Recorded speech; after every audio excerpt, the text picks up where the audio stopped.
Hi everyone, it is me, Angel Benton, and it is time for another edition of Angel Sudsy Recap, where we delve into the world of daytime television and do a few reality shows on the side. Okay, so we're on daytime television still, and we're talking about last week's episodes of General Hospital. Okay, so General Hospital. First of all, I have to tell you, today at work, I got a lovely, unexpected email compliment from one of my customers. I actually didn't even get the compliment. It actually was sent directly to my boss. So I found out about it today. I don't know when it happened. It might have happened a while ago. I don't know. But I found out about it today. And that was a lovely surprise. That was very pleasant. So I got to say that kind of made my day a little bit. You know, I had to give blood this morning for, oh my God, it's so weird. So my doctor's office, the next door to my doctor's office was this pain clinic.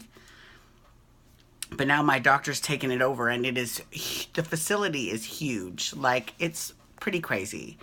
But good for them that they're able to fill it up. That's great. Anyways, moving on. Okay, General Hospital. That was it. That's all I wanted to tell you about my day today. That was it. It's just, I got a nice compliment, and my doctor has totally taken over the building next door to him, so he's expanding. Good for him. It's the American dream. Okay, General Hospital. Okay, so this week on General Hospital, again, it was a shortened week because of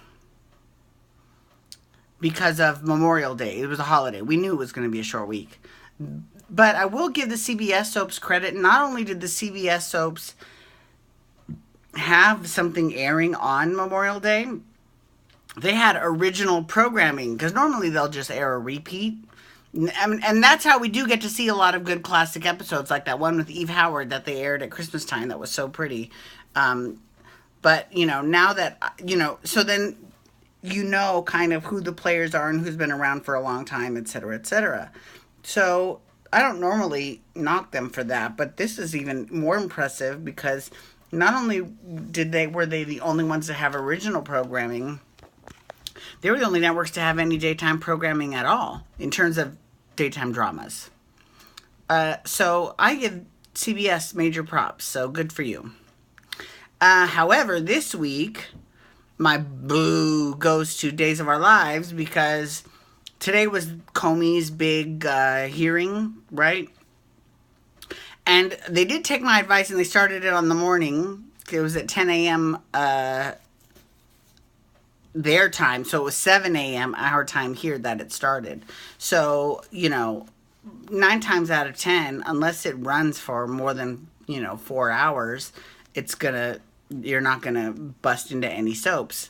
However, NBC decided to yank Days of Our Lives today, so ABC and CBS did not yank their soaps, but NBC did. So, boo to you, NBC, boo. Okay, anyways, back to General Hospital. So, it was a short week this week, right? Okay, so in terms of this short week, I'm sorry, I'm really itchy on my back. I don't know why. Maybe I've got an allergy, maybe. Oh my God, one time I went to the allergist to find out what the hell was wrong with me. And they gave me an allergy test. And you have to walk around with these stickers on your back for like a week, right? And then the next week they take them off. And then they see how well you've taken to whatever the shit is that is underneath these pads that they stick on you, right? Like some will be like tree oil. One will be like dog dander. All kinds of crazy shit, right? So... and of course, all the stuff that ended up being allergic to is nothing that is native here in Las Vegas at all. So I was like, this helped me none. It just made me uncomfortable for a few days. Okay, sorry. So General Hospital was a short week this week. It started off at the aftermath of the nurses' ball, right? Because remember, Jake is the one who got out the chimera. He turned it on. The lights came on. Everyone's like, ooh, oh no. And they all freaked out, right? So Jason was able to step up to Jake and get him to turn the chimera off. And then he took it and gave it to Anna. And then, it was a really sweet father-son touching moment. So that was good. Especially because Jason realized that, he played, even though he is the reason why his son wanted to kill everyone, that would be Helena. Who, FYI, she showed up for the flashbacks. Now, granted, it's not the original Helena. Elizabeth Taylor, rest in peace. But it was Constance Towers who played her forever, so at least 20 years. So good for you, girl. And she showed up, and she was, in his mind. But she was there at the nurse's ball saying, "Yes, little man, you can do it. Do it now." Like, she was great. She is a very cartoon villainess. She's not very Ursula, because Ursula's hilarious. Like, Karen from Will and Grace is a lot more Ursula, but she's not quite as fierce as Maleficent. Maleficent is fierce. Like, when Angelina Jolie, I don't even like her, but she did such a good job playing Maleficent. She was great. But she's very wicked stepmother, Lady Tremaine. Very, very Helena Cassadine, totally. Let me know if you agree with me or not in the comments. Let me know if you think that Helena Cassadine is very Lady Tremaine-ish. I think so.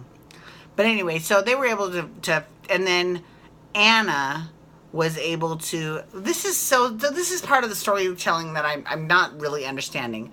So Anna was able to get the Chimera and destroy it, right? Even though Valentine can't really be charged with anything, because the only person that can charge him is Alex, who has now left custody, I think.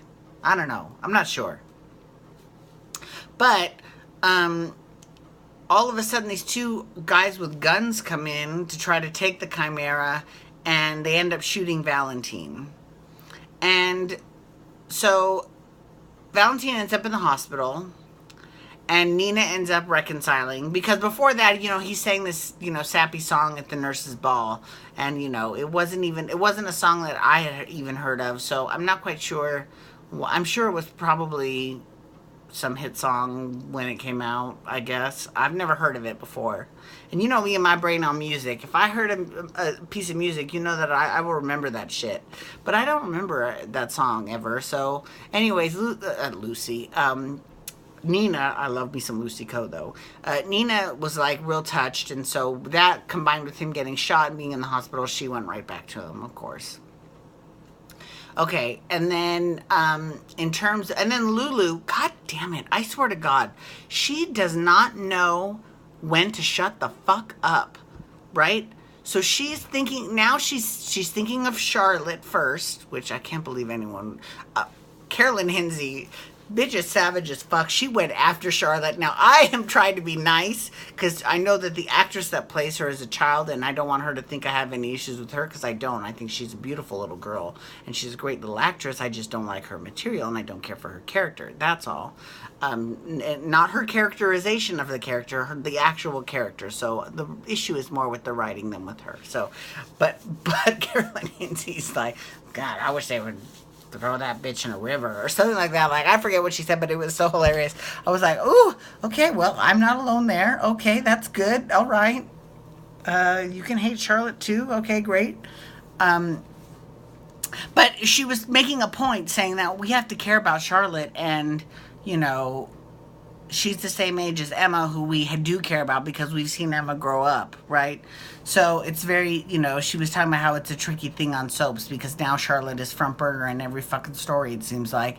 And nothing against the actress that plays her, Scarlett Fernandez, but it's difficult for a viewer to have someone shoved down your throat, and then you have to kind of buy the story, as opposed to, easing it in.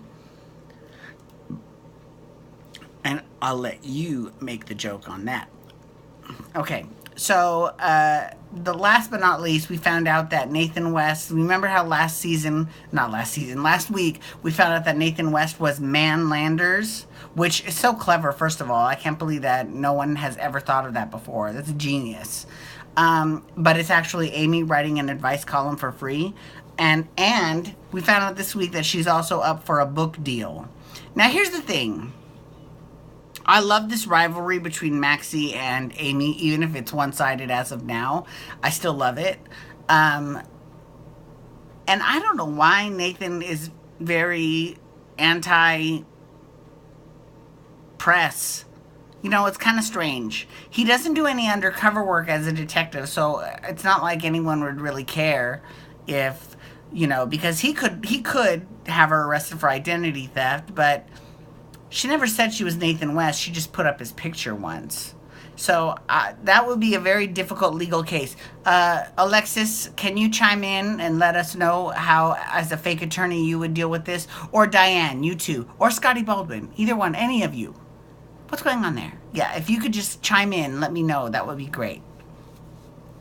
But, so we'll see what Amy does and how she deals with that. That was pretty much, I'm enjoying the friendship between Amy and Nathan that's developing. Although I will say this is the last thing I'm going to say, and then I'm going to sign off. Okay, here's the thing. Where is Maxie? She's in Portland. Okay, and she stayed past her job. Okay, time is ticking. If you're going to do any sort of storyline with Maxie, either get her back in the studio or get Molly Burnett back in the studio, because she's the only recast that people didn't have a problem with. Right? I mean, you could have Jen Lilly back too, but that job almost broke her. Like, that was no joke. But for whatever reason, people didn't react as harshly to Melanie Burnett, and she's just as good of an actress as Jen Lilly. So I don't know what that was about. But yeah, get Maxie back in front of the screen, because maybe she can come back now and Nathan's got actual feelings for Amy, but I don't know. But you need to get her back. Okay. That's all I have to say. Thank you so much for logging on today. I do appreciate it. Please feel free to follow me on Twitter and Instagram at Angel Benton. You can hashtag GH to talk General Hospital, or you can hashtag Amazing Race to talk Amazing Race, which I'm doing next. And oh my God, let me tell you, you people on Twitter are fucked up, but hilarious, hilarious. I love it. Anyways, and I'm not alone. Thank God I'm not alone, because I feel like, oh my God, with all these opinions I have, maybe I'm completely on my own. No, I'm right there with all of America. So, all right. And you can hit that little subscribe button on YouTube to subscribe to my channel, and you'll get my videos every single day sent to your mailbox. Thank you so much, everyone. Have a wonderful day. Peace out. Wubba, wubba, wubba.